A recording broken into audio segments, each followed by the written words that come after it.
ನಮ್ಮ ಅಮ್ಮರ ಮನೆಗೆ ಹೋಗ್ಬಿಟ್ಟು ಬರ್ತೀನಿ ಕಣತೆ. ನಮ್ಮಮ್ಮ ಹೊಸಿ ಕ್ಯಾಮೆ ಐತೆ ಬಾಬಾ ಅಂತ ಹೇಳ್ತಾ ಇತ್ತು. ಹೋಗ್ಬಿಟ್ಟು ನಮ್ಮ ಅಮ್ಮರ ಮತ್ತೆ ಓಡಾಡ್ಕೊಬಿಟ್ಟು ಬರ್ತೀನಿ. ನಮ್ಮ ಅಜ್ಜಿ ಅದೇನೋ ಹೇಳ್ತಿತ್ತು, ಅದೇನೋ ದುಡ್ಡು ಕೊಡ್ತದಂತೆ ನಮ್ಮ ಅಜ್ಜಿ ಹೊಸಿ. ಅದಕ್ಕೆ ನಮ್ಮಮ್ಮ ಏನಾರು ತಗೋಬೇಕು ಹಂಗೆ ಹಿಂಗೆ ಅಂತ ಹೇಳ್ತಾ ಇತ್ತು. ಅದಕ್ಕೆ ಹೋಗಿ ಓಡಾಡ್ಕೊಬಿಟ್ಟು ಬರ್ತೀನಿ. ನನ್ನ ಮಗುಂಗೆ ಅವಾಗಿಂದ ಫೋನ್ ಹಾಕ್ತಾ ಇದ್ದೀನಿ, switch off switch off switch off ಅಂತ ಬರ್ತೈತೆ. ಏನಾಯ್ತೋ ಏನು ಕತೆನೋ, ಹೋಗೊಂದು 5 ಗಂಟೆ ಮ್ಯಾಲಾಯಿತು. ಆದ್ರೂ ಇನ್ನೂ ಫೋನ್ ಇರ್ತಿಲ್ಲ, ಒಂದು ಫೋನ್ ಮಾಡ್ತಿಲ್ಲ, ಸ್ವಿಚ್ ಆಫ್ ಮಾಡ್ಕೊಂಡು ಎಲ್ಲೂ ಹೋದ್ನು ಅಂತ ನಾನು ಟೆನ್ಷನ್ ಆಯ್ತಿದ್ದೀನಿ. ನೀನು ಊರಿಗೆ ಹೋಗ್ಬಿಟ್ಟು ಓಡಾಡ್ಕೊಂಬಿಟ್ಟು ಬರ್ತೀಯಾ? ಅತ್ತೆ, ನಾನು ಬೇರೆ ಊರಿಗೆ ಓಡಾಡ್ಕೊಬಿಟ್ಟು ಬರ್ತೀನಿ ಅನ್ನ. ಇದೇ ಊರ ನಮ್ಮ ಅಮ್ಮನ ಮನೆಗೆ ಹೋಗ್ತೀನಿ ಅಂತ ಹೇಳಿದ್ದು.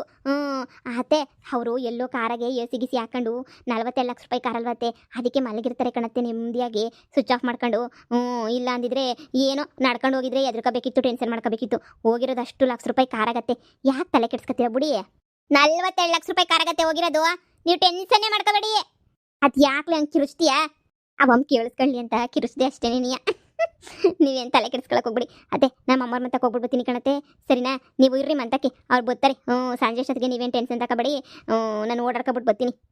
ಈ ಮನೆಯಾಳಿಗೆ ಗಂಡನ ಮೇಲೆ ಯಾವುದೇ ಪಿರುತಿ ಪಿರೇಮ ಮಾತ್ರ ಇಲ್ಲ ಬಿಡು. ಅಲ್ಲ, ನನ್ನ ಮಗ ಯಾಕೆ ಫೋನ್ ಸ್ವಿಚ್ ಆಫ್ ಮಾಡ್ಕೊಂಡವನಿ?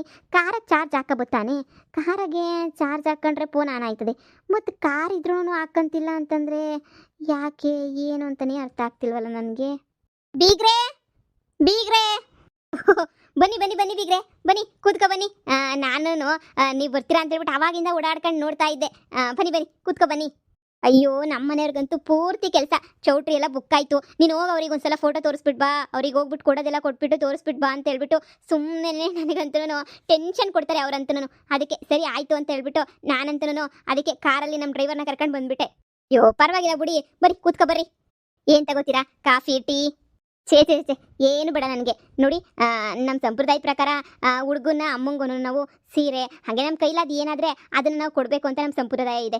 ಅದಕ್ಕೆ ನಾನು ಸ್ವಲ್ಪ ಒಂದು ಸೀರೆ, ಹಾಗೇನೆ ಸ್ವಲ್ಪ ಜ್ಯುವೆಲರಿ ತೊಗೊಂಡ್ಬಿಟ್ಟು ಬಂದಿದ್ದೀನಿ. ನಮ್ಮ ಕಡೆ ನಾವು ಅವತ್ತಿಂದನೂ ನಮ್ಮ ಅಮ್ಮ ಅವ್ರ ಮನೆ ಕಡೆ ಅದೇ ಥರನೇ ನಡ್ಕೊಂಡು ಬಂದಿರೋದು. ಅದಕ್ಕೆ ನಿಮಗೂ ಜ್ಯುವೆಲರಿ ಎಲ್ಲ ಕೊಟ್ಬಿಟ್ಟು ಹಾಗೇನೆ ಸೀರೆ ಎಲ್ಲ ಕೊಟ್ಬಿಟ್ಟು ಹೋಗೋಣ ಅಂತ ಬಂದೆ. ಮದುವೆಗೆ ಮುಂಚೆನೇ ನಾವು ಕೊಟ್ಬಿಡ್ತೀವಿ. ಮದುವೆ ಟೈಮಲ್ಲಿ ಅವ್ರು ಅದನ್ನೇ ಹಾಕ್ಕೊಳ್ತಾರೆ. ಅದನ್ನ ಹಾಕೊಂಡ್ರೆ ನಮಗೂ ಖುಷಿ ಅಲ್ವಾ? ಅದಕ್ಕೆ ನನ್ನ ಮಗಳು ಈಗ ತಾನೇ ಮೀಟ್ ಮಾಡ್ಕೊಂಡು ಬಂದೆ. ಅದಕ್ಕೆ ನಿಮಗೆ ಕೊಟ್ಬಿಟ್ಟು ಹೋಗೋಣ ಅಂತ. ಒಂದು ನಿಮಿಷ ಇರಿ, ನಿಮಗೆ ನಾನು ಫೋಟೋಸ್ ತೋರಿಸ್ತೀನಿ. ಚೌಟ್ರಿದು ಯಾವ ಥರ ಇದೆ ಹಾಲ್ ಅಂತ ಹೇಳ್ಬಿಟ್ಟು ನೀವೇ ನೋಡಿ ಹೇಳಿ. ಸೀಮೆಗಿಲ್ದಿರೋ ಬೀಗರು ಬೀಗ್ತರು. ಥೂ, ಈ ಮನೆಯಾಳಿಂದನೇ ಎಲ್ಲ ಹಾಳಾಗೋಯ್ತು. ಏನಿಷ್ಟು ದೊಡ್ಡ ಬ್ಯಾಗಿಗೆ ಏನು ತಗೊಬಿಟ್ಟು ಬಂದವಳೆ? ಏನೋ ಕಿತ್ತೋಗಿರೋ 50 ರೂಪಾಯಿ ಸೀರೆ, ಇಲ್ಲಾಂದ್ರೆ 5,000 ರೂಪಾಯಿ ಸೀರೆ, ಒಂದು ಮೂಗ್ನತ್ತೋ ಒಂದು ನಕ್ಲಿಸ್ ಏನೋ ತಗೊಬಿಟ್ಟು ಬಂದಿರ್ತಾಳೆ. ನನಗೆ ಗೊತ್ತಿಲ್ವಾ? ಅಯ್ಯೋ, ನಮ್ಮ ಕಡೆ ಎಲ್ಲನೂ ಬೀಗರಿಗೆಲ್ಲನೂ ಕೂಡ ಸಂಪ್ರದಾಯ ಅಂತ ಏನೂ ಇಲ್ಲ. ಅಲ್ಲ, ನೀವು ಯಾಕೆ ಕೊಡ್ತಾ ಇದ್ದೀರಾ ಅಂತ ಆ್ಯಕ್ಚುಲಿ ನಮ್ಮ ಅಮ್ಮ ಹೇಳೋದು. ನಾವೇನಾದರೂ ಅತ್ತೆಗೆ ಕೊಟ್ಟರೆ, ಹಿಂದಿನ ಕಾಲದಲ್ಲಿ ಅವರಿಗೂ ಅತ್ತೆಗೂ ಕೊಟ್ಟರೆ ಅವರು ಖುಷಿ ಖುಷಿಯಾಗಿ ನಮ್ಮ ಮಗಳನ್ನ ನೋಡ್ಕೊತಾರೆ ಅಂತ ಹೇಳ್ಬಿಟ್ಟು ನಾವು ಕೊಡ್ತೀವಿ ಅಂತ ಎಲ್ಲ ಹೇಳ್ತಾಯಿದ್ರು. ಅದೇ ನನಗೂ ನಂಬಿಕೆ. ಅಷ್ಟು ಬಿಟ್ಟರೆ ನನಗೂ ಬೇರೆ ಏನೂ ಗೊತ್ತಿಲ್ಲ. ನನಗೂ ಅಷ್ಟೇ ಗೊತ್ತಿರೋದು. ಅದಕ್ಕೆ ಅಂತಲೇ ಕೊಡ್ತಾರೇನೋ. ಆದರೆ ನಿಮ್ಮ ಮೇಲೆ ನನಗೆ ನಂಬಿಕೆ ಇದೆ, ನನ್ನ ಮಗಳನ್ನ ನೀವು ಚೆನ್ನಾಗಿ ನೋಡ್ಕೊತೀರಾ ಅಂತ. ಆದ್ರೂ ಕೊಡಬೇಕಲ್ವಾ? ನಮ್ಮ ಅಜ್ಜಿ ಹೇಳಿರೋ ಪ್ರಕಾರ, ನಮ್ಮ ಅಮ್ಮ ಹೇಳಿರೋ ಪ್ರಕಾರ ನಮ್ಮ ಬೀಗರು ಕೊಟ್ಟರೆ ನಮ್ಮ ಮಗಳನ್ನ ಚೆನ್ನಾಗಿ ನೋಡ್ಕೊತಾರೆ. ಅಷ್ಟೇ ಗೊತ್ತಿರೋದು. ಇರಿ, ನಿಮಗೋಸ್ಕರ ಅಂತೇಳಿ ನಾನು ಸೀರೆ ಸೆಲೆಕ್ಟ್ ಮಾಡ್ಕೊಂಡು ತೊಗೊಂಡು ಬಂದಿದ್ದೀನಿ. ನೀವು ನನಗೆ ಕೊಟ್ರಿ ಕೊಡ್ದಂಗಿರ್ರಿ. ನಿನ್ನ ಮಗಳು ನನ್ನ ಮಗಳಿದ್ದಂಗೆನೇ. ನಾನು ಯಾವತ್ತೂ ಅವಳಿಗೆ ಯಾವ ಟಾರ್ಚರು ಕೊಡಲ್ಲ. ತುಂಬ ಚೆನ್ನಾಗಿ ನೋಡ್ಕೋತೀನಿ. ಆದ್ರೂ ಕೊಡಬೇಕಲ್ವಾ? ತಗೊಳ್ಳಿ ಬೀಗ್ರೆ, ನಮ್ಮ ಕಡೆಯಿಂದ ಸೀರೆ, ಹಾಗೇನೆ ಒಂದು ಜ್ಯುವೆಲರಿ ಸೆಟ್ ಕೊಡ್ತಾ ಇದ್ದೀನಿ. ಸ್ವಲ್ಪ ಸಿಂಪಲಾಗೆ ಮಾಡಿಸ್ಕೊಂಡು ಬಂದೆ. ನನ್ನ ಮಗಳನ್ನ ನೀವು ತುಂಬ ಚೆನ್ನಾಗಿ ನೋಡ್ಕೋಬೇಕಲ್ವಾ?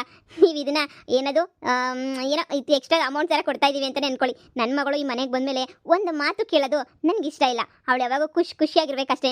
ಲಂಚ ಕೊಟ್ಬಿಟ್ಟು ನಿಮಗೆ ಕೊಟ್ಬಿಟ್ಟು ನನ್ನ ಮಗಳನ್ನ ಚೆನ್ನಾಗಿ ನೋಡ್ಕೊಳ್ಳಿ ಅಂತ ಹೇಳ್ತಾ ಇದ್ದೀನಿ ಅಂತಲೇ ಅಂದ್ಕೊಳ್ಳಿ. ತಗೊಳ್ಳಿ ಈ ಜ್ಯುವೆಲರಿ, ಹಾಗೇನೆ ಈ ಸೀರೆನ ತಗೊಳ್ಳಿ. ಅಯ್ಯೋ ಬೀಗ್ರೆ, ಇದು ಯಾವ ಥರ ಸಂಪ್ರದಾಯ ಅಂತ? ಸೀರೆ ಕೊಡೋದು ಸರಿ ಅಲ್ಲ, ಈ ಒಡವೆ ಪಡವೆ ಎಲ್ಲ ಕೊಟ್ಬಿಡ್ತಾ ಇದ್ದೀರಲ್ಲ. ಅಯ್ಯೋ ತಗೊಳ್ಳಿ ಬೀಗ್ರೆ, ನೀವು ಸುಮ್ಮನೆ ನಮ್ಮ ಕಡೆ ಇರೋ ಸಂಪ್ರದಾಯನೇ ನಾನು ಕೊಡ್ತಾ ಇದ್ದೀನಿ. ನಿಮ್ಮ ಜಾಗದಲ್ಲಿ ಬೇರೆ ಯಾರಿದ್ರು ನಾನು ಇದನ್ನು ಕೊಡ್ತಾ ಇದ್ದೆ. ನಿಮಗೆ ಅಂತ ಹೇಳ್ಬಿಟ್ಟು ಏನು ಸ್ಪೆಷಲ್ ಅಲ್ಲಲ್ವಾ? ತಗೊಳ್ಳಿ, ಎಲ್ಲ ಒಳ್ಳೇದಾಗಲಿ. ಹಾಂ, ನಿಮಗೆಲ್ಲ ಫೋಟೋಸ್ ತೋರಿಸ್ಬೇಕಿನ್ನ ನಾನು. ನೀವು ತಗೊಳ್ಳಿ ಇದನ್ನು ಫಸ್ಟು. ಅಯ್ಯೋ, ನಿಜವಾಗೂ ಇದೆಲ್ಲ ನನಗೆ ಬೇಕಾಗಿರಲಿಲ್ಲ. ನಿಮ್ಮ ಮಗಳನ್ನ ನಾನು ಚೆನ್ನಾಗಿ ನೋಡ್ಕೊತೀನಿ. ಆದರೂ ನೀವು ಇದನ್ನೆಲ್ಲ ನನಗೆ ಯಾಕೆ ಕೊಡ್ತಾ ಇದ್ದೀರಾ ಅಂತ ನನಗೆ ಗೊತ್ತಾಗಲಿಲ್ಲ. ಹೇಳಿದ್ನಲ್ಲ, ನಮ್ಮ ಸಂಪ್ರದಾಯ ನಾವು ಫಾಲೋ ಮಾಡ್ತಾ ಇದ್ದೀವಿ ಅಷ್ಟೇ. ನಿಮ್ಮ ಸಂಪ್ರದಾಯನ ನೀವು ಅನುಸರಿಸ್ತಾ ಇದ್ದೀರಾ, ನಮ್ಮ ಸಂಪ್ರದಾಯನ ನಾವು ಅನುಸರಿಸ್ತಾ ಇರ್ತೀವಿ. ಸರಿ, ಹೋಗಿ ಒಳಗಡೆ ಇಟ್ಬಿಟ್ಟು ಬನ್ನಿ. ನಾನು ಫೋಟೋಸ್ ಎಲ್ಲ ತೋರಿಸ್ತೀನಿ ನಿಮಗೆ. ಅರ್ಜೆಂಟಾಗಿ ನಾನು ಮತ್ತೆ ವಾಪಸ್ ಹೋಗಬೇಕು. ಇದೊಂದು ಕೆಲಸ ಪೆಂಡಿಂಗ್ ಇತ್ತಲ್ವಾ, ಅದಕ್ಕೆ ಬಂದುಬಿಟ್ಟೆ ಅಷ್ಟೇ. ನಿಮಗೆಲ್ಲ ಕೊಟ್ಬಿಟ್ಟು ಹೇಳ್ಬಿಟ್ಟು ಹೋಗೋಣ ಅಂತ ಹೇಳ್ಬಿಟ್ಟು. ನಾವು ಇನ್ವಿಟೇಷನ್ ಎಲ್ಲ ಹಂಚ್ಬೇಕಲ್ಲ, ತುಂಬ ಕೆಲಸ ಐತೆ. ಆಲ್ರೆಡಿ ಸ್ವಲ್ಪ ಹಂಚಿದ್ದೀವಿ, ಇನ್ನೂ ಸ್ವಲ್ಪ ಹಂಚಬೇಕು. ಬಂದೆ. ಅಯ್ಯೋ ಅಯ್ಯೋ ಅಯ್ಯೋ ಅಯ್ಯೋ ಅಯ್ಯೋ, ಎಷ್ಟು ದೊಡ್ಡದು ಒಡವೆ ಡಪ್ಪನೇ ಕೊಟ್ಬಿಟ್ಲಲ್ಲ ಇವಮ್ಮ. ನನ್ನ ಮಗಂಗೆ ಹಾಳು ಮಾಡಿಬಿಟ್ಟೆ ನಾನೇನೆ. ಥೂ, ಇವಳ ಮಗಳನ್ನೇ ಮದುವೆ ಮಾಡ್ಕೊಂಡಿದ್ರೆ ಸೀರೆ ಒಡವೆ ಎಲ್ಲ ಬಂದಿರೋದೆ ನನ್ನ ಬೀಗ್ತೀನಿ. ಅವಳೆ ಕಿತ್ತೋದು ಬೀಗ್ತಿ. ಇವತ್ತಂತ ಅವಳನ್ನು ಬಿಡೋಕ್ಕಿಲ್ಲ ನೋಡು. ಗ್ರಾಚಾರ ಬಿಡಿಸ್ಬಿಟ್ಟು ಅವಳಿಗೆ ಸರಿಯಾಗಿ ಮಾಡಿ ನಾನು ಏನಾರ ಕಿತ್ಕೊಂಡ್ಬಿಟ್ಟು ಬರಬೇಕು. ಹಿಂಗೆ ಬಿಟ್ಟರೆ ಹಾಗಲ್ಲ ನೋಡು. ಅಯ್ಯೋ, ಅಲ್ಲಿ ನೀವು ನಿಂತ್ಕೊಂಡ್ರದೆ ನಾನು ನೋಡಲಿಲ್ಲ. ಓ ಸಾರಿ, ಕಾಣಿಸ್ಲೇ ಇಲ್ಲ. ಚೆನ್ನಾಗಿದ್ದೀರಾ? ನನಗೇನು ಕಮ್ಮಿ, ಸೂಪರ್ ಆಗಿದ್ದೀನಿ. ಹಾಂ, ಚೆನ್ನಾಗಿರ್ತೀರಾ ಬಿಡಿ. ಹೆಂಗಿದ್ರು ಒಳ್ಳೆ ಸೊಸೆ ಎಲ್ಲರೂ ಸಿಕ್ಕಾರಲ್ವಾ, ಚೆನ್ನಾಗೇ ಇರ್ತೀರಾ ಅಂತ ಅಂದ್ಕೊಂಡಿದ್ದೀನಿ. ನಿಮ್ಮ ಮಗ ಎಲ್ಲಿ ಕಾಣ್ತಾನೆ ಇಲ್ಲ? ರಾಹುಲ್ಲ 42 ಲಕ್ಷ ರೂಪಾಯಿ ಕಾರಿಗೆ ಬ್ಯಾಂಕ್ಗೆ ಹೋಗೋನೆ ದುಡ್ಡು ಕಟ್ಟು ಬರಬೇಕು ಅಂತ. ಹೋ, ತುಂಬ ಒಳ್ಳೆ ವಿಚಾರ. ಹೇಗೋ ಬಿಡಿ, ನಿಮ್ಮ ಮಗ ಕೆಲಸ ಮಾಡ್ಕೊಂಡವನಲ್ಲ. ಹಾಗೇನೆ ಮದುವೆಗೆ ಮಿಸ್ ಮಾಡಬೇಡಿ.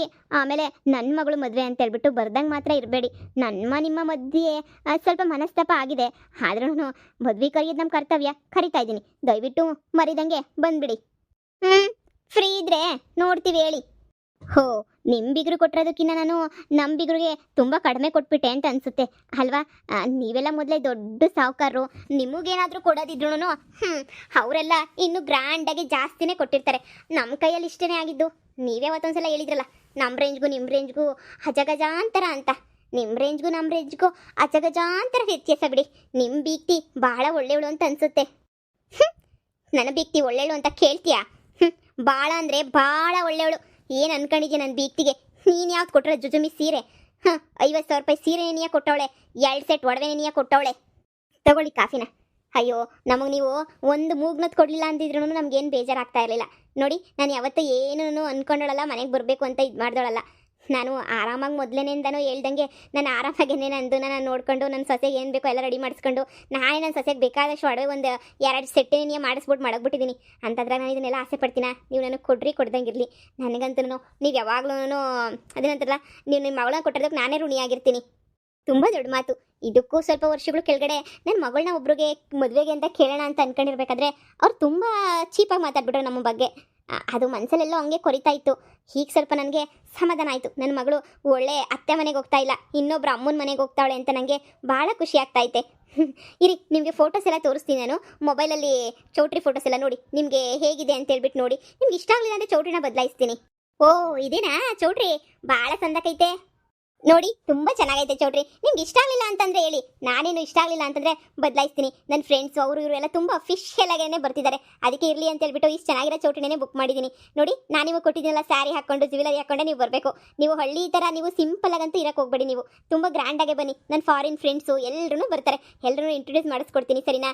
ನನ್ನ ಮಗಳನ್ನಂತೂ ಒಂದು ವಾರ ಮುಂಚೆನೇ ಕರೆಸ್ಕೊಳ್ತೀನಿ. ಗೊಂಬೆ ಥರ ರೆಡಿ ಮಾಡ್ಬೇಕು ನನ್ನ ಮಗಳನ್ನ. ಅಯ್ಯೋ, ನಾವು ಮದುವೆಗೆ ಹೋಗಲೇಬೇಕು.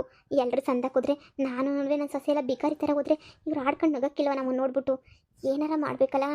ಮೊದಲು ಇರು, ಈ ಬಡ್ಡಿ ಈ ಶಾರದಿ ಮನೆಗೆ ಹೋಗ್ಬಿಟ್ಟು ಬರ್ತೀನಿ. ನನಗೆ ಅಂತ ಏನೂ ಕೊಡಲಿಲ್ಲ. ನಾನು ಸಂಪ್ರದಾಯ ಅಂತ ಹೇಳ್ಬಿಟ್ಟು ಹೋಗಿ ಏನಾರ ಇಸ್ಕೊಬಿಟ್ಟು ಬಂದರೆ ಆಗೋದೇನೋ. ನಿಮ್ಮಷ್ಟಂತೂ ನಾವೆಲ್ಲ ರೆಡಿಯಾಗಿ ಮಾಡೋಕ್ಕಾಗಲ್ಲ, ನಮ್ಗೆ ಅಂಥದ್ದೆಲ್ಲ ಏನಿಲ್ಲ. ಆದರೆ ನೀವು ಕೊಟ್ಟರೆ ಸೀರೆ ಒಡವೆ ಮಾತ್ರ ಹಾಕೊಂಬಿಟ್ಟು ಬರ್ತೀನಿ ಬಿಡಿ. ಚೌಟ್ರಿ ಮಾತ್ರ ಭಾಳ ಚೆನ್ನಾಗೈತೆ, ಏನು ಬದಲಾಯಿಸಕ್ಕೆ ಹೋಗ್ಬೇಡಿ. ನಮ್ಮ ಕಡೆ ಯಾರೂ ನೋಡೇ ಇಲ್ವೇನೋ ಅಂಥ ಚೌಟ್ರಿ ಅದು. ನಾವು ಇಂಥ ಮದುವೆಗಳಿಗೆಲ್ಲ ಹೋಗಿಲ್ಲ, ಮಾಡಿಲ್ಲ, ಸಿಂಪಲಾಗಿ ಏನೇ ಮಾಡಿರೋದು. ಆದರೆ ನೀವು ಒಬ್ಬಳೇ ಮಗಳು ಅಂತ ಗ್ರ್ಯಾಂಡಾಗಿ ಮಾಡಬೇಕು ಅಂತ ಅನ್ಕೊಬಿಟ್ಟಿದ್ದೀರಲ್ಲ, ಅದಕ್ಕೆ ನೀನು ನಾನು ಸುಮ್ಮನಾಗಿದ್ದು. ಇಲ್ಲ ಅಂದಿದ್ರೆ ನಾನೇ ನೀಯ ಇಲ್ಲೇ ಬೇಕಾದ್ರೆ ಹೆಂಗೋ ಮಾಡ್ಬಿಡ್ತಾ ಇದ್ದೆ. ಮನೆ ಮತ್ತು ಹತ್ರನೇ ನೀಯ ಗ್ರ್ಯಾಂಡಾಗಿ ನೀಯ ಮಾಡೋಣ ಅಂತ ಅಂದ್ಕೊಂಡಿದ್ದೆ. ಆದರೆ ನಿಮ್ಮ ಮಗಳು ನಿಮ್ಮಿಷ್ಟ, ನೀವು ಹೆಂಗೆ ಬೇಕಾದರೂ ಮಾಡ್ಕೊಳ್ಳಿ, ನನಗೆ ಯಾವ ತೊಂದರೆನೂ ಇಲ್ಲ ಇದ್ರಾಗೆ. ಇರ, ಈ ಶಾರದಿನ ಮಾತಾಡ್ಸ್ಕೊಬಿಟ್ಟು ಬರ್ಬೇಕು ಫಸ್ಟು. ನೋಡಿ, ನಿಮ್ಗೆ ಇನ್ನೂ ಏನಾದರೂ ಮಾಡಿಸ್ಕೋಬೇಕು, ಇನ್ನೂ ಏನಾದರೂ ಬೇಕು ಅಂತ ಅನಿಸಿದ್ರೆ ನನಗೆ ಫೋನ್ ಮಾಡಿ ಸರಿನಾ? ಹಾಗೆಯೇ ಈ ಬ್ಯಾಗಲ್ಲಿ ನನ್ನ ಮಗಳನ್ನ ಸ್ವಲ್ಪ ಬಟ್ಟೆ ಇದ್ದಾವೆ, ಅಂದರೆ ಅವಳಿಗೆಲ್ಲ ನೀವೇ ಎಲ್ಲ ಕೊಡಿಸಿದ್ರಲ್ಲ, ಸ್ಟಿಚ್ ಮಾಡಿಸ್ಬಿಟ್ಟು ತಂದು ನಮ್ಮ ಮನೆಗೆ ಕೊಡ್ರಿ ಅಂತ ಹೇಳಿದ್ರಲ್ಲ, ಅದೆಲ್ಲ ತಂದಿದ್ದೀನಿ. ಬ್ಯಾಗಲ್ಲಿ ಇಲ್ಲೇ ಇಟ್ಟಿರ್ತೀನಿ ಸರಿನಾ? ನೀವು ಒಂದು ದಿನ 2 ದಿನ ಮುಂಚೆನೇ ಬಂದುಬಿಡಿ, ಇದೆಲ್ಲ ಶಾಸ್ತ್ರ ಮುಗಿಸ್ಬಿಟ್ಟು ಬೆಂಗಳೂರಿಗೆನೆ. ಹಾಂ ಹಾಂ, ಖಂಡಿತ ಬರ್ತೀನಿ. ನೋಡಿ, ನಿಮಗೆ ಅಂತ ಸಿಹಿ ಅಡುಗೆಗೆ ಇಕ್ಕಿದ್ದೀನಿ, ನೀವು ಊಟ ಮಾಡ್ಕೊಂಡೇ ಹೋಗಬೇಕು. ಸರಿ ಆಯಿತು.